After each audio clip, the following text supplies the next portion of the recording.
దారి చూపాడు. కేరళలోని కొట్టాయం జిల్లాకు చెందిన బిజు వర్గీస్ రోడ్డు ప్రమాదంలో వెన్నెముక నాడి దెబ్బతిని వీల్ చైర్కే పరిమితం అయ్యారు. అలాగే తన లోపాన్ని నిందించుకుంటూ కూర్చోలేదు, తన లాంటి వాళ్ళందరికీ ఉపయోగపడే పని చేయాలని తలిచాడు. ఆ మందనంలో నడవలేని వారు కారు నడిపేలా పరికరాన్ని కనుగొన్నారు. బిజు వర్గీస్ 10వ తరగతి వరకే చదువుకున్నారు. తన కళ సాకారం చేసుకుని కారు రిపేర్ నేర్చుకున్నారు. ఎన్నో పరికరాలతో ప్రయోగాలు చేశారు. చివరికి తన వద్ద ఉన్న చిన్న మొత్తంతో బ్రేక్, క్లచ్, యాక్సిలేటర్ చేతిలోనే నియంత్రించే పరికరం రూపొందించారు.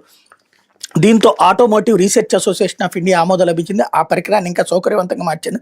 తిరుపతిలోని శ్రీ పద్మావతి మహిళా వర్సిటీ TOCI సెంటర్ 2013లో 9 లక్షలు మంజూరు చేసి ప్రోత్సహించింది. స్ప్రింగ్ ఇంజనీరింగ్ పేట అభివృద్ధి చేసిన ప్రత్యేక వ్యవస్థ కాళ్ళతో పని లేకుండా కారును సులువుగా నడపచ్చు. కారు గేరుపై అమర్చుకునేలా hand operated brake, clutch, accelerator ఉంటుంది. దీన్ని ఏ కారులోనైనా 15 నిమిషాలు అమర్చచ్చు, వద్దనుకుంటే తొలగించవచ్చు. ఈ పరికరం తయారు చేసినందుకు డాక్టర్ APJ అబ్దుల్ కలాంతో పాటు ఎందరో ప్రముఖులు బిజు వర్గీస్ని ప్రశంసించారు. ఇప్పుడు 2000కు పైగా దివ్యాంగులు ఈ పరికరాన్ని వాడుతున్నారు. దీంతో బిజు 10 మందికి ఉపాధి కల్పిస్తున్నారు అన్నట్టు వార్తనే హైలైట్ చేశారు. ఇది ఏ సంస్థతో తీసుకుని దేశవ్యాప్తంగా అమలు చేస్తే అద్భుతంగా ఉంటుంది. లేకపోతే